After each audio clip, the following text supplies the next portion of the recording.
ጤና ይስጥልን የአንበሳ ላዮን ሚዲያ አድማጭ ተመልካቾቻችን እንደምን ቆያችሁ? የሰዓቱን አበይትና ሰበር መረጃዎች ይዘን ቀርበናል።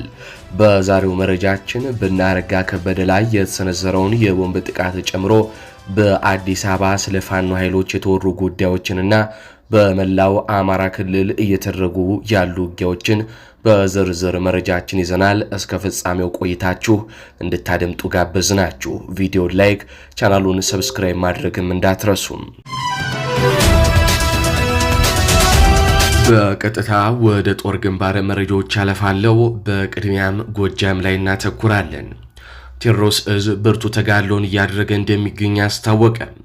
የብልጽግና መንግስት በአዲስ መልኩ በጀመረው የፋኖ መሪዎችን በመግደል ጽንፈኛን የማጽዳት የሚል ስም በሰጠው ዘመቻ መሰረት በአራቱም የአማራ ግዛቶች የፋኖ መሪዎች ይገኙባቸዋል ብሎ ባሰባቸው ቀጠናዎች በሙሉ ከፍተኛ ቁጥር ያለው ሰራዊት እያንቀሳቀሰ ውጊያ በማድረግ ላይ ይገኛል። በጎንደር በደንቢያ አውራጃ ከፍተኛ ቁጥር ያለው ሰራዊት ይዞ እንደገባው ሁሉ በጎጃም ዳሞት ቀጠና የፋኖ መሪዎችንና የፋኖ ሰራዊትን እደመስሳለሁ በሚል ከፍተኛ ሰራዊት ይዞ መጠነ ሰፊ ዘመቻም ጀምሯል። መሰረተ መነሻውን ከገነት አቦ አድርጎ ኃይሉን በሜካናይዝድ መሳሪያ አጅቦ ያንቀሳቀሰው ወደ ሰከላ ደጋ ዳሞትና ዋሻራ ያንቀሳቀሰው ከፍተኛ ኃይልም ተመቶበታል። በዚህ ጥቃቱ አርበኛ ዘመነ ካሴንና አርበኛ ዝናቡ ልንገረውን እደመስሳለሁ ብሎ የተንቀሳቀሰው የብልጽግና ጦር የራሱ ጦርም ተደምስሶበታል። የአገዛዙን ወታደር እንቅስቃሴ በሚገባ መረጃ እንዲኖራቸው ያደረጉት የውስጥ አርበኞች ያደረጉት ትብብር በወገን በኩል በውስን የሰው ኃይል ታላቅ ወታደራዊ ጀብዱ እንዲሰራም አድርጓል ሲሉ የፋኖ ኃይሎች ለውስጥ አርበኞችም ታላቅ ምስጋና አቅርበዋል። የብልጽግና ሰራዊት እያንዳንዱን እንቅስቃሴው በመረጃ መረባችን ስር ነው ሲሉም የፋኖ ኃይሎቹ አክለው ገልጸዋል። በዚሁ ጎጃም ላይ ስንቆይ ሰበር ዜና ተሰምቷል። እናረጋ ከበደ ላይ ቦምብ ተወረወረ። በዛሬው ዕለት በባህር ዳር ዙሪያ ለጉብኝት የወጡት የብአዴን አመራሮች ላይ የተወረወረው ቦምብ የክልሉን 2 የካቢኔ አባላቶችን ጨምሮ ሌሎች በርካታ አመራሮችን ሕይወት እንደቀጠፈ ተነገረ። የብአዴን ብልጽግና የውስጥ የስልጣን ሽኩቻና በክልሉ የተደቀነው የጸጥታ ቀውስ ወደ አዲስ ምዕራፍ ያሸጋገረ ሌላ እጅግ አስደንጋጭ ሰበር መረጃም አሁን ደርሶናል። በክልሉ ፕሬዝዳንት አረጋ ከበደ የሚመራው ከፍተኛ የባለስልጣናት ስብስብ ላይ የቦምብ ጥቃት ተሰንዝሯል። በጥቃቱ የ2 ከፍተኛ የካቢኔ አባላት ሕይወት ያለፈ ሲሆን የብአዴን የውስጥ ስንጠቃና የጎጥ ፍልሚያም ይፋ ሆኗል። በአማራ ክልል ከፍተኛ ባለስልጣናት ላይ ያነጣጠረና የክልሉን አመራሮች ፍጹም ድንጋጤ ውስጥ የከተተ የቦምብ ጥቃት ዛሬ ተከስቷል። የክልሉ ፕሬዝዳንት አረጋ ከበደን ጨምሮ ከፍተኛ የብአዴን ብልጽግና መሪዎች በባህር ዳር ዙሪያ ሽጎጥ አካባቢ እየተገነባ ያለውን የቆዳ ጫማ ማምረቻ መካከለኛ ፋብሪካ ለመጎብኘትና ለማስመረቅ በሄዱበት ወቅት ነው ይህ አስደናቂ ጥቃት የተፈጸመባቸው። ቦምቡ በባለስልጣናቱ መሃል በፈነዳበት ቅጽበት እስካሁን ስማቸው በይፋ ያልተገለጸ 2 የክልል ምክር ቤት ካቢኔ አባላት ወዲያውኑም ሕይወታቸው አልፏል። በስልጣን ደረጃ ዝቅ ያሉ የባህር ዳር ዙሪያና የወረዳ አመራሮችም የዚህ የቦምብ ጥቃት ሰለባ ሆነዋል የተባለው። የቦምብ ጥቃቱ በሰው እጅ የተወረወረ ይሆን ወይንም ደግሞ አስቀድሞ የተቀበረ ፈንጂ ቦምብ ይሆን እስካሁን በውል ያልተለየ ሲሆን ክስተቱን ተከትሎ ከፍተኛ መደናገጥ ውስጥ የገባው የደህንነት መዋቅር ፕሬዝዳንት አረጋ ከበደንና የተረፉትን ከፍተኛ አመራሮች በጥብቅ ጥበቃ በፍጥነት ወደ ባህር ዳር ከተማ መመለሱንም አረጋግጠናል። ይህንን ጥቃት ማን እንዳደረሰው እስካሁን በይፋ የታወቀ አካል የሌለ ሲሆን በአካባቢው በሰፊው የሚንቀሳቀሰው የፋኖ ኃይልም እስካሁን በይፋ የወሰደው ኃላፊነትም አለያም መግለጫ ወጣው የለም። ይሁን እንጂ የፖለቲካና የደህንነት ተንታኞች በአሁኑ ወቅት ጥቃቱን ሊፈጽሙ የሚችሉ 2 ዋና ዋና መላምቶችን ያስቀመጡ ይገኛሉ። የመጀመሪያው መላምት በአካባቢው ካለው የመንግስት መዋቅር ጋር ዓመቱን ሙሉ እያካሄደ ያለውን የመንግስት ባለስልጣናትን ኢላማ ያደረገው የአማራ ፋኖ ኃይል ሊሆን ይችላል ተብሎ ይገመታል። ሁለተኛው የሰሞኑ ትልቅ መላምት ጥቃቱ እርስ በርስ በጎጥና በቡድን ተከፋፍሎ ፍልሚያ ውስጥ ከገባው ከራሱ ከብአዴን የውስጥ ስንጠቃ የመነጨ ሊሆን ይችላል ተብሎ በሰፊው እየተነገረም ይገኛል። ከውስጥ አዋቂ ምንጮች የሚወጡ መረጃዎች እንደሚያመላክቱት በአሁኑ ወቅት የብአዴን መዋቅር የጎንደር ቡድንና የጎጃምና ወሎ ጥምረት ቡድን ተብሎ ለሁለት ተከፋፍሎ እጅግ አደገኛ ውጥረት ውስጥ ይገኛል። የዚህ ስንጠቃ ዋና ዓላማ የጠቅላይ ሚኒስትር አብይ አህመድን ቀልብ አመኔታ በቀጥታ በመግዛት የክልሉን ፕሬዝዳንትነት ስልጣን እንዲሁም በማዕከል ያለውን የምክትል ጠቅላይ ሚኒስትር ቦታን ለመቆጣጠር የሚደረግ የጎጥ ክፍፍል ነው። የጎንደሩ የብአዴን ቡድን በይርጋ ሲሳይ የሚመራ ሲሆን ስልጣኑ ወደ እኛ እጅ መግባት አለበት በሚል ባለፈው አንድ ዓመት ሙሉ በነተመስገነ ጥሩነህ ቡድን ላይ ያነጣጠረ ስውር ጥቃቶችን ሲያደርስ ቆይቷል። የጎጃሙና የወሎ ጥምረት ቡድን በምክትል ጠቅላይ ሚኒስትር ተመስገን ጥሩነህና በአቶ አብዱ ሁሴን የሚመራ ሲሆን ስልጣናቸውን ለማስጠበቅና ላለማስነጠቅ የ4 ኪሎን አመኔታ ለማግኘት ከፍተኛ ተጋድሎ እያደረጉ ነው። ሁለቱም ቡድኖች አብይ አህመድ የተሻለ ገረድና ታማኝ አገልጋይ አድርጎ እንዲመርጣቸው እርስ በርስ የሚፋለሙ ሲሆን አልፎ ተርፎም አንዱ ቡድን የሌላኛውን ቡድን አመራር ያሉበትን ስፍራና ሚስጥር ለፋኖ አሳልፎ በመስጠት እያስገደለ ነው በሚል እርስ በርስ በከባድ ወንጀል መካሰስ ከጀመሩም ሰነባብተዋል። በመሆኑም የዛሬው የቦምብ ጥቃት የዚሁ የውስጥ የስልጣን መቆራረጥ መገለጫ ሊሆን ይችላል የሚለው ጥርጣሬም በከፍተኛ ደረጃ ናኝቷል።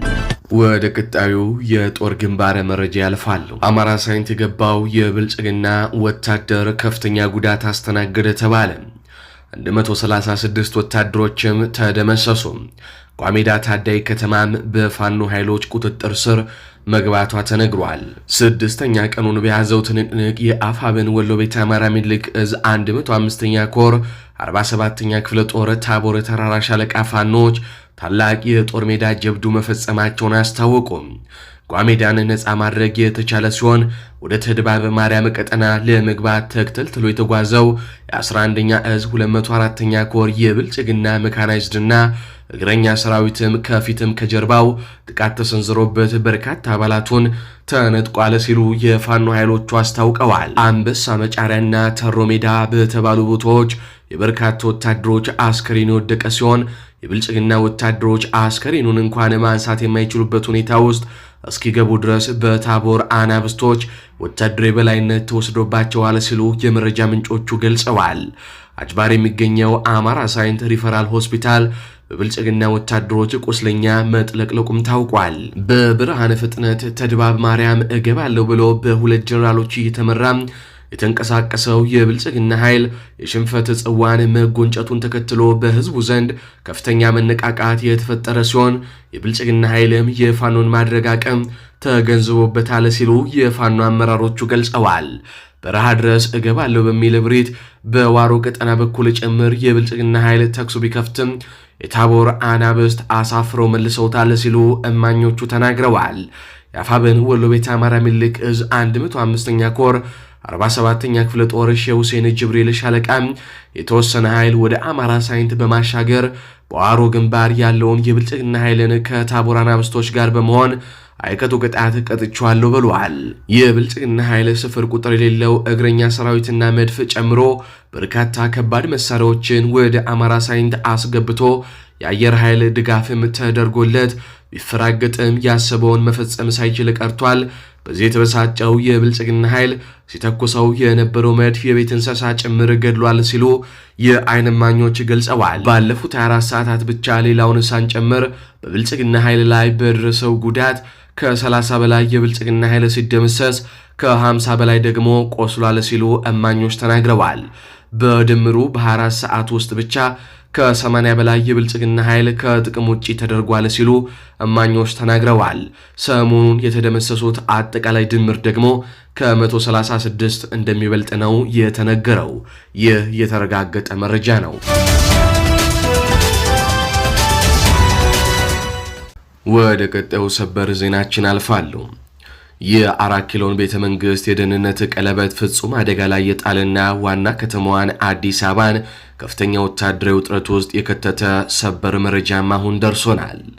ከንቲባ አዳነች አቤቤ የአማራ ፋኖና የህወሓት የታጠቁ ስውር ህዋሳት አዲስ አበባ መግባታቸውን በይፋ አመኑ።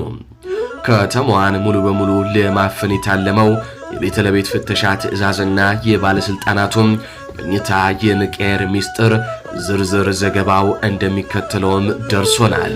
የአዲስ አበባ ከተማ ከንቲባ አዳነች አቤቤ በትላንትናው ዕለት ከከተማዋ የጸጥታ ምክር ቤት ከፍተኛ ኃላፊዎች ጋር ባደረጉት አስቸኳይ ምክክር ዋና ከተማዋ ላይ የታቀደውን እጅግ አስፈሪ የደህንነት ስጋት ይፋ አድርገዋል።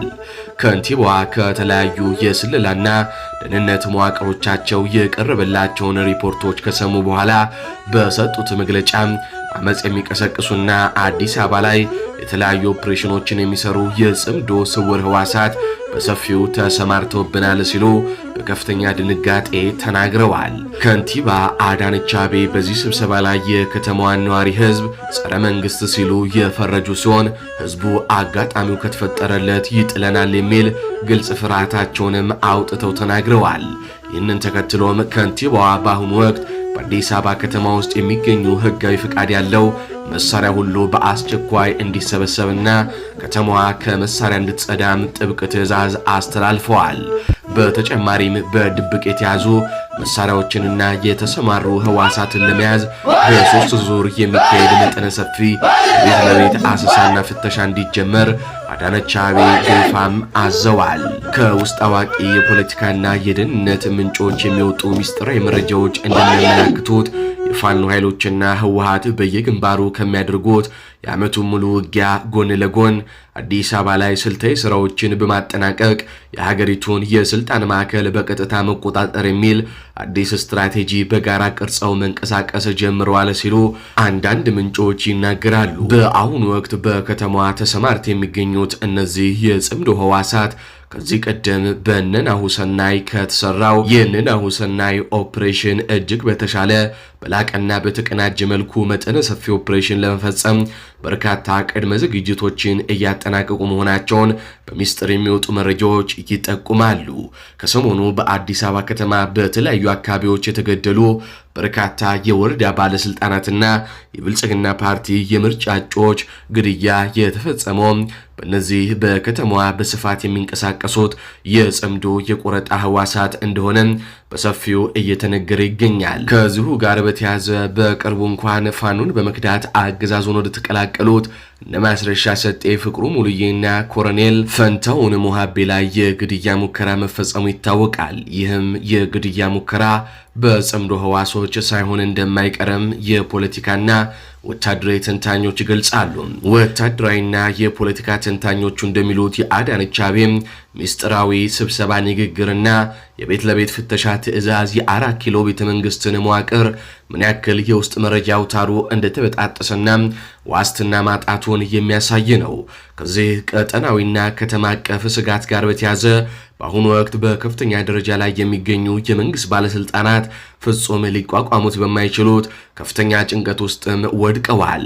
ነገሮች እጅግ ከመከረራቸው የተነሳም ጠቅላይ ሚኒስትር አብይ አህመድን ጨምሮ ከፍተኛ የብልጽግና ባለስልጣናት ደህንነታቸውን ለመጠበቅ ሲሉ በየቀኑ የሚያድሩበትን ስፍራና ማደሪያ ቤት እንደሚቀያየሩም ታውቋል። ይህ በዋና ከተማዋ የተፈጠረው የምሽት ፍርሃትና ስውር ውጥረት አገዛዙ በመሬት ላይ ካለው ወታደራዊ ሽንፈት በተጨማሪም በዋና ከተማዋም የመጨረሻው የህልውና አደጋ እንደተደቀነበት ማረጋገጫ ነው ሲሉ ተንታኞቹ ይደመድማሉ።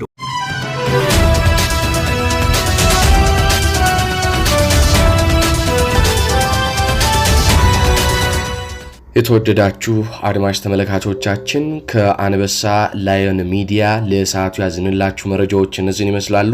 በቀጣይ በሌሎች ዘገባዎች እስከምናገኛችሁ ድረስ መልካም ቆይታ ይሁንላችሁ።